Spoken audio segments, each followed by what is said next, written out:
भगवान शंकराचार्य कहते हैं कि खंडित गिरिवर मंडित भंगे। दुनिया में कभी भी खंडित प्रतिमा की पूजा नहीं होती। भगवान भी अपनी खंडित प्रतिमा किसी को देते हैं ना, बड़े से बड़ा पुजारी गंगा में तिरस्कृत करता है, मेरे को नहीं चाहिए। माता तू अकेली है कि गिरिवर से, पर्वत से गिरे हुए खंडित टुकड़े को अपने जल के दुलार से, आंचल से धो पोंछ के जब तू गोल बना के किसी को दे देती है तो वो भगवान बन जाता है। हाँ, सन्यासी का घर नहीं होता। सन्यासी तो अपना पिंडदान करके निकलता है, कहता है अब कोई है नहीं पृथ्वी पे। पूर्व जन्म कहते हैं उसे। सन्यासी बात करते हैं ना, आपके पूर्व जन्म का क्या नाम है, आप पूर्व जन्म कहाँ था आपका, तो द्वार पर ही बैठे और वहीं माता आ गई उनकी और वहीं उन्होंने प्राण छोड़े और उन्होंने द्वार के जो खिड़कियां पल्ले थे उनको रख के माता का संस्कार किया। इसलिए आज भी उनके गांव में जो संस्कार है वो दरवाजे उतार के किया जाता है। पूरा धर्म त्याग पर है। एक ऋषि ने कहा कि त्याग व्याग में कुछ नहीं रखा, मौज लो, उधार लो और घी पियो। और अगर उधार का घी पचा लिया तो फिर किसकी माँ ने दूध पिलाया जब वापस ले जा। उसको भी लोगों ने कहा गर्दन मत उतारो, मारो मत इसको, वो भी महर्षि है। अगर आदि गुरु शंकराचार्य जी नहीं होते या उस दौर में जो उन्होंने किया वो नहीं किया होता तो आज हिंदू धर्म का रूप क्या होता, और जरा उनके बारे में समझाइए। क्योंकि अब शंकराचार्य जी हम टाइप करते हैं गूगल पे तो आता है मोदी जी के ऊपर बयान दे दिया, अयोध्या में गए नहीं गए, बड़ी पॉलिटिकल खबरें आती हैं। धार्मिक खबरें या धर्म से जुड़ी जो आपको जानकारियां मिलनी चाहिए, जो हम उम्मीद करते हैं, वो अब नहीं सुनाई पड़ती है। इसलिए मेरे मन में कई बार तकलीफ भी होती है उस नाम को लेकर, क्योंकि उस नाम ने बहुत कुछ हमें दिया जिसका हमें आज थैंक यू करना चाहिए। तो जरा बताइए आज हमारे इस दर्शकों। मामले में आप और मैं एक ही नाव में है कि मैं उस नाम के प्रति कुछ नहीं सहता। जैसे अभी राम मंदिर का जब विग्रह में प्राण प्रतिष्ठा हुई तो हमको भी बुलाया गया। ऐसे समय में एक शंकराचार्य जी ने कोई बयान दिया तो मेरे से किसी ने कहा कि परम पूज्य शंकराचार्य जी ने ये कहा है। किसी एक मठ के शंकराचार्य जी ने कहा आप इस पर टिप्पणी करिए। मैंने कहा भाई मैं जिस परंपरा से आता हूँ उसमें तो अपने पिता के सामने भी नहीं बोला जाता। ये तो पितामह हैं हमारी सनातन धर्म की पीठिका के। मैं तो उनके किसी बात पर, अच्छी हो बुरी हो, उन्होंने सही कहा हो गलत, मैं कोई टिप्पणी नहीं करूँगा। देखिए आद्य शंकराचार्य दक्षिण से चले और उन्हें पता था कि ये विशाल भारतीय समूह, ये हिंदू समाज, सनातनी समाज, ये भौगोलिक बाधाओं के कारण भी एक दूसरे से पृथक होगा, अपनी अपनी मान्यताओं के कारण भी पृथक होगा। तो जो मैं वैज्ञानिक बात कह रहा हूँ, उन्होंने इतनी वैज्ञानिक रीति नीति अपनाई कि आप देखिए कि केदारनाथ और बद्रीनाथ के जो पुजारी हैं वो दक्षिण के हैं और जो वहाँ पूजन होता है दक्षिण में वो गंगोत्री के जल से अभिषेक होता है। उन्होंने इनको चारों को ऐसे बांधा कि ये चारों एक दूसरे के बिना जी ना पाए। अन्यथा भगवान बुद्ध के जाने के बाद हीनयान महायान हो गए। यहां भी हो जाते हैं सनातन धर्म के टुकड़े टुकड़े, एक सनातन इनका, एक सनातन इनका, एक सनातन इनका। लेकिन आज जो सनातन धर्म एक है, राम कृष्ण शिव सरस्वती लक्ष्मी, जिनके जिनके देवत्व की परंपरा में है, उसके पीछे हिंदुओं का कोई रिचुअल, सनातनियों का कोई रिचुअल आद्य शंकराचार्य के कथन के बिना पूरा नहीं होता। आप विष्णु जी की आरती करनी हो तो विष्णु सहस्त्रनाम पढ़िए, दुर्गा सप्तशती पढ़िए, गंगा जी के जाइए तो फिर गंगा कोई। अब दक्षिण का व्यक्ति माता को ऐसे देखेगा। मैं यहीं पैदा हुआ गंगा जमुना के दुआबे में, गंग नहर में तैरा। मेरे गांव में जो गंग नहर पास में जाती है, हमारे खेत लगे हुए हैं, वहाँ हमने घंटों बैठ के गंगा की धारा को निहारा। और हरिद्वार जो है वो सबसे नियरेस्ट एक सॉलेस की जगह हमारे लिए रही कि गाड़ी उठाई, मारुति अटेंडेंट, हरिद्वार चले गए पत्नी को लेकर या अकेले जब थे। मैंने भी इस तरह नहीं सुना। भगवान शंकराचार्य कहते हैं कि खंडित गिरिवर मंडित भंगे। दुनिया में कभी भी खंडित प्रतिमा की पूजा नहीं होती। भगवान भी अपनी खंडित प्रतिमा किसी को देते हैं, बड़े से बड़ा पुजारी गंगा में तिरस्कृत करता है, मेरे को नहीं चाहिए। माता तू अकेली है कि गिरिवर से, पर्वत से गिरे हुए खंडित टुकड़े को अपने जल के दुलार से, आंचल से धो पोंछ के जब तू गोल बना के किसी को दे देती है तो वो भगवान बन जाता है। हाँ हाँ हाँ, कैसी अद्भुत व्याख्या देखिए आप। खंडित गिरिवर मंडित भंगे, उसको भी तो मंडित कर देती है, उसको मंडना दे देती है। यह गंगा के प्रति तभी आएगा जब किसी के अंदर हृदय में गंगा चलती हो, गंगा को आदर देता हो।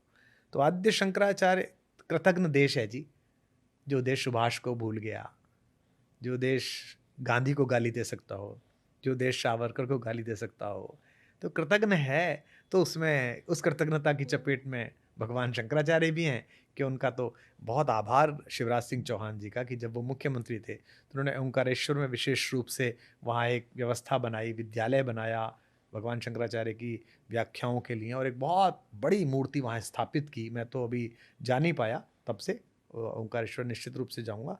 अन्यथा तो आम किसी भारतीय बालक से पूछिए सनातनी से कि आद्य शंकराचार्य, तो वो शंकराचार्य वही समझेगा जो इन दिनों शंकराचार्य हैं। वे भी उन्हीं की परंपरा में है, लेकिन उनका जो था, और इतनी कम आयु में जाके 32 केदारनाथ साल में की उम्र में 32 वर्ष की आयु में पृथ्वी पर कोई ज्ञान ही नहीं बचा था, और ऐसी पताका फहराई, जो सामने आया उसको अपने शास्त्रार्थ से पराजित किया, उसे सम्मोहित किया, उसको साथ लिया। और एक व्यक्ति इतना चमत्कार कर सकता है, मुझे तो लगता है दैवीय प्रतिभा बिना ईश्वरीय कृपा के, बिना ईश्वरीय अंश के संभव नहीं है। हमें आपको आज केदारनाथ जाना हो, हालत खराब आती है अगर चार्टर ना यूज करें चार्टर ना यूज करो तो हवा खराब हो जाती है। और आप देखिए वहां थोड़ी देर बाद लग रहा था कि चलो अब कैसे होगा, वहां वहां उस तक दौर जाके में स्थापना करा देना और वहां विश्राम करना, वहां जाके अंतिम विश्राम वहीं हुआ उनका, तो अद्भुत ही है। आप श्रीनगर चले जाइए, वहां ऊपर शिव मंदिर, शंकराचार्य जिस चोटी को कहते हैं वो, तो उनका तो काम अद्भुत है। इतनी कम आयु में उन्होंने, और उनका ये जो जीवन की उन्होंने कहा संन्यास लेना है, माँ ने मना कर दिया, और जब उनका पैर मगरमच्छ ने पकड़ लिया तो वो हंसने लगे, ये तो वैसे भी जीवन बेकार है, मगरमच्छ खा रहा है, इसके काम तो आएगा, अन्यथा मुझे संन्यास की अनुमति दे। माँ ने कहा अच्छा छुड़ा तो ले, तो जबड़ा फाड़ा, छुड़ाया, और फिर माँ ने फिर बाद में मना कर दिया, तूने तो मुझे कहा था। तो माँ ने कहा अच्छा चला जा, लेकिन जब मैं जाने लगूँ तो तू आ जाना। तो मध्य भारत में थे, जब उन्हें आभास हुआ कि माँ जाने वाली है तो वापस लौटे। और सन्यासी अंदर नहीं जा सकता अपने घर के, सन्यासी का घर नहीं होता, सन्यासी तो अपना पिंडदान करके निकलता है, कहता है अब कोई है नहीं पृथ्वी पे, पूर्व जन्म कहते हैं उसे। सन्यासी बात करते हैं ना, आपके पूर्व जन्म का क्या नाम है, आप पूर्व जन्म कहाँ था आपका, तो द्वार पर ही बैठे रहे हो। और वहीं माता आ गई उनकी, और वहीं उन्होंने प्राण छोड़े, और उन्होंने द्वार के जो खिड़कियाँ पल्ले थे उनको रख के माता का संस्कार किया। इसलिए आज भी उनके गांव में जो संस्कार है वो दरवाजे उतार के किया जाता है। अगर किसी के द्वार पर नया दरवाजा लगा हुआ हो तो आप समझ लीजिए इनके यहाँ कोई अमंगल हुआ है। तो आद्य शंकराचार्य तो वो विभूति हैं जिस पर और काम होना चाहिए। मेरा बड़ा मन है कि उन पर एक मतलब बड़ा सीरियल बनाया जाए ओटीटी प्लेटफॉर्म के लिए, लिखा जाए, दिखाया जाए कि किस किस समस्या से वो जूझे और कैसे कैसे उन्होंने अपने शिष्य पैदा किए। उनका एक शिष्य है सनातन, जो शंकराचार्य पहले शंकराचार्य बने उनमें से एक, पद्मनाभ, आचार्य पद्मनाभ जिनका नाम था।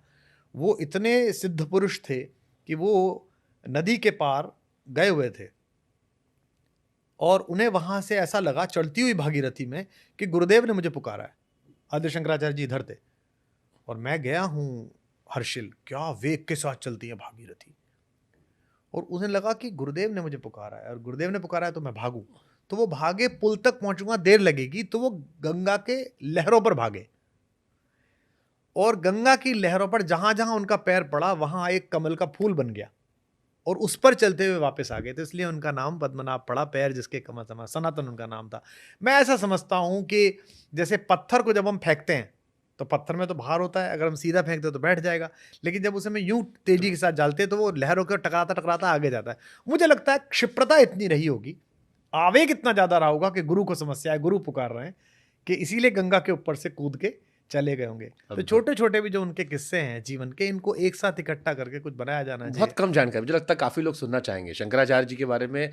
उतनी अच्छी जानकारियां अभी भी सोशल मीडिया पर नहीं है। ईश्वर सुयोग बनाए, मैं कभी बनाऊंगा। एक सवाल मेरे मन में सवाल आता है कि जब मैं इस्लाम धर्म को देखता हूँ, क्रिश्चियंस को देखता हूँ, एक आवाज आती है, सही गलत कैसे है क्या है, एक आवाज आती है और उसका पालन सारे अनुयायी करते हैं। अब कितना सही कितना गलत वो धर्म के अनुयायी जाने, धर्म सबकी अपनी आस्था का है। हिंदू धर्म में समस्या जो मुझे लगती है वो ये है कि जितने मुंह उतनी बातें, हर आदमी का अपना लॉजिक। मैं अयोध्या जा रहा था, मैं भद्राचार्य जी से मिला, उन्होंने कहा प्राण प्रतिष्ठा सही है, किसी ने कहा गलत है। आधी कंफ्यूजन यही आती है। आपको लगता है कि ये भी एक समस्या है कि धर्म से लोगों का छिटकाव जुड़ाव जो है वो होता रहता है? खासतौर पर नई पीढ़ी बड़ी कंफ्यूज है कि किसको सुने, एक बाबा ये कहते हैं, दूसरे वाले बिल्कुल अलग कह देते हैं। ये समस्या नहीं है, ये तो अमृत तत्व है इस धर्म का।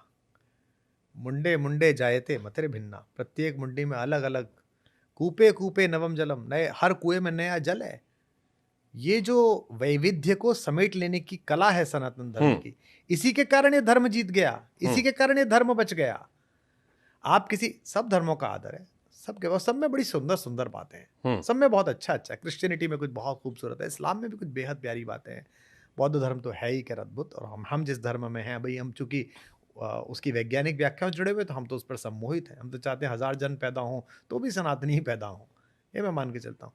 लेकिन इसमें जो वैविध्य है, जैसे पूरा धर्म कहता है त्याग करो, व्यक्ति से समष्टि की तरफ जाओ, अयम निजः परोवेति गणन लघु चेतसाम, यह मेरा है, ये तेज रहिए, सबसे पहले इस देश ने कहा, कब कहा इस देश ने? अभी भी मैं जब कभी यज्ञ पे बैठता हूँ, रुद्राभिषेक पे बैठता हूँ, सावन के पहले सोमवार बाबा विश्वनाथ के चरणों में था, मैं बैठता हूँ तो पुष्पम समर्पयामि, दीपम समर्पयामि, धूपम समर्पयामि, नैवेद्यम निवेदयामि। देखो आप संस्कार विधि, आद्य शंकराचार्य, पुष्प तुम्हारा है प्रभु, मैं इसे क्या कर सकता हूं, तुम्हें ही दे रहा हूं, त्वदीयम वस्तु गोविंदम तुभ्यमेव समर्पय। मैंने थोड़ी बनाया फूल, आपने बनाया, चुन के लाया हूं, आपको दे रहा हूं। धूप आपकी है प्रभु, यह गंध आपकी है प्रभु, नैवेद्य मैंने कोशिश की है, आपकी चीनी, आपका दूध, आपकी चीजें लेके मिला के मैंने कुछ बनाया, तो this is sir, I am just giving to नैवेद्यम निवेद्यामि, ये निवेदन कर रहा हूं मैं आपसे। पूरा धर्म त्याग पर है। एक ऋषि ने कहा कि त्याग व्याग में कुछ नहीं रखा, मौज लो, उधार लो और घी पियो, और अगर उधार का घी पचा लिया तो फिर किसकी माँ ने दूध पिलाया जो वापस ले जाए? उसको भी लोगों ने कहा गर्दन मत उतारो, मारो मत इसको। वो भी महर्षि है, महर्षि चारवाक, जिसके वंशज पंजाब नेशनल बैंक लूट के चले गए लंदन, उन्हीं के तो अनुयायी होंगे वो। यावत जीवेत सुखम जीवेत ऋणम कृत्वा घृतम पीवेत, जब तक जियो आनंद से जियो, उधार लो और घी पियो, यही शरीर सत्य है, बाकी कुछ सत्य नहीं है। उसका भी सर तन से जुदा नहीं किया गया, कहा गया कि ठीक है, यह जो स्वीकार है कि असहमति को, आपने जिनका नाम लिया आद्य शंकराचार्य जी का, और आपने जिक्र भी किया कि माहेश्वर में नदी के तट पर, माता नर्मदा के तट पर, जब उन्होंने शास्त्रार्थ किया मंडन मिश्र जी से, और जब उस गांव में पहुंचे आचार्य, तो उन्होंने पानी भरती हुई महिलाओं से पूछा कि मंडन मिश्र का घर कहाँ है? तो महिलाओं ने संस्कृत में उत्तर दिया कि जिसके दरवाजे पर तोता और मैना जगत और ब्रह्म के सत्य और मिथ्या होने पर शास्त्रार्थ करते मिले, वो मंडन मिश्र का घर है।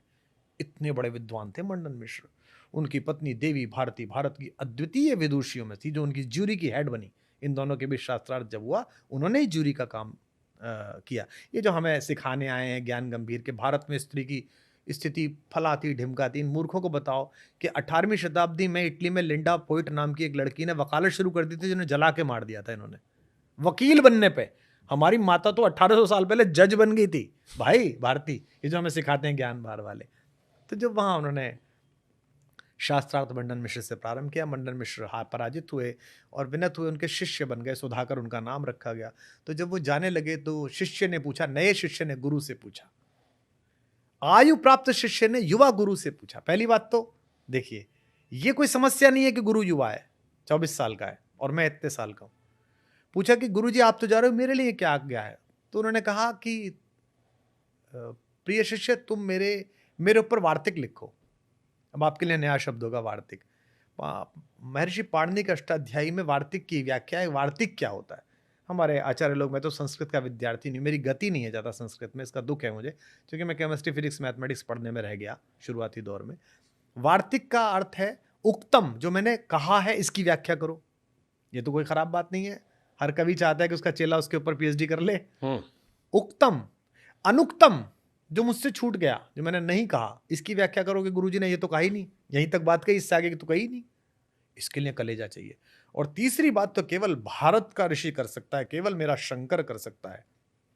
उक्तम, अनुक्तम, दुरुक्तम, जो मैंने गलत कह दिया इसकी व्याख्या कर बेटा, कि गुरुजी आपने गलत कह दिया।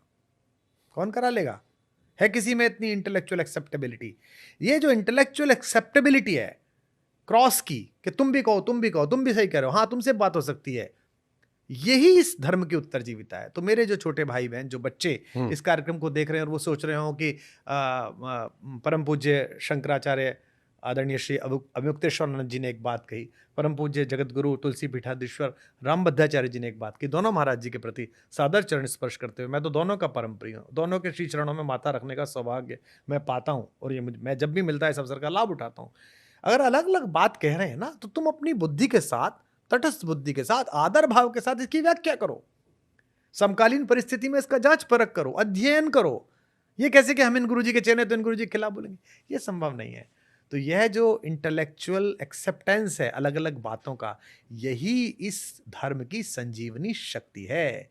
बशीर बद्र साहब का एक शेर है, मगरूर आंधी दरख्तों को पटक जाएगी। ये जो पूरी दुनिया में जो पटका जा रहा है दरख्त, जहां जा रहा है वहीं भसड़ फैला रहा है, वो मगरूर आंधी का दरख्त है। मगरूर आंधी दरख्तों को पटक जाएगी, वही शाख बचेगी जो लचक जाएगी। तो जिस विचार में फ्लेक्सिबिलिटी ना हो, धर्म कोई झील नहीं है, धर्म कोई जोहड़ नहीं है सड़े हुए पानी का, धर्म कोई समंदर भी नहीं है कि कभी कभी लहर आती है, चांद के हिसाब से आती है। धर्म तो आध्यात्म के शिखर से निकलती हुई गंगोत्री की धारा है। धर्म तो झरना है जो अलग अलग गांव जंगल होता हुआ अंत में चेतना के महासागर में जाता है। तो जो इसे झील बनाने पे तुले हैं वो बेसिकली आध्यात्म के विरोधी हैं।